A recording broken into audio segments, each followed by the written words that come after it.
Welcome back, guys, to another episode of Alamo Wealth Builders here in my office. Justin Kane, your host. Think and Act Wealthy series. I know I'm wearing the same shirt as the last time. It's because I'm literally filming these back to back. I won't be around for spring break because I'm leaving out to New Orleans. So stay tuned for some of that. This episode is going to be talking about none other than what comes after proliferation? Operation. Okay, your workflow mechanics, systems, and logistics. Very, very important. So your workflow mechanics, systems, and logistics. Workflow mechanics, procedures implemented to create as efficient and productive work environment as possible.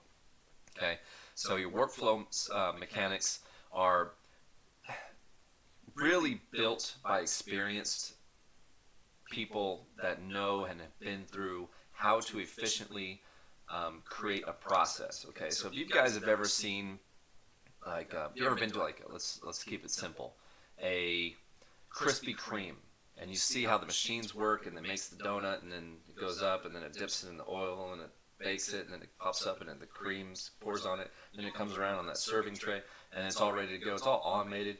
That is what workflow mechanics are, and yes, that is what I mean. Now, does it have to be a machine? Maybe in the future, but as of right now, no, people majority will be the best part of your workflow mechanics. So don't worry about losing your job, guys.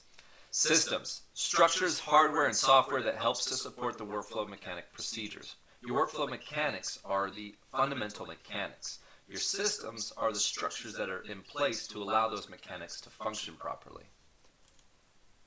And logistics. Operational procedures based on the workflow mechanics and systems you have in place. So, if your workflow mechanics are in place and your systems are in place for your workflow mechanics to work, then your logistics are your overall functionality. Is it working? What can be improved? Where are we less efficient in some areas and more efficient in the others? And how can we operate those to be more efficient? So it's really just an engineer's dream. Basic work systems you can implement right now. Media, promote yourself, get out there and let people know who you are and what you can do for them, okay? So just like the last episode, we were discussing getting yourself out there. Website funnel, to showcase your offerings but also track your customers. Phone service, have a dedicated number with a real or automated answering service. Follow up, reach back to anyone and everyone that has tried to reach you and be very prompt about it. And also give multiple follow-ups. Don't just quit after the first or second follow-up attempt. Booking system. Have a platform in which to close with clients. POS, an appointment, contracts, etc. That says contracts. I need to fix that. And survey. Ask and maybe incentivize people to review your service or company. Alright, real estate. You got my 3 companies here, and the different derivatives that fit inside of each one of those companies can be like a bird dog. Fits under my superhero home buyers company. Also could fit in Happy Hatter Homes by finding leads for that. Wholesale.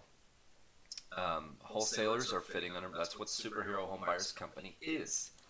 Project manager. Project manager can fit either under either one of those umbrellas. They're basically just fundamentally handling the projects that you have currently active, whatever they may be. Then you have a property manager. Of course, that's Happy Hatter Homes. That's the property management service. And then you have realtors, okay, which would also fit under any one of these companies. Flippers. Flipper would be typically under Alamo Wealth Builder because that's the company that houses the finances and sales. And then you have your investors, which would be Alamo Wealth Builders because that's the financing, that's what does the long-term holds. And then the Happy Hatter Homes is what manages those holds. So your wholesale, lead generation system, scrubbing and skip tracing service. Acquisition team, phones, door knock, mailers, online. Contract coordination, transaction coordinator, title, survey, always survey.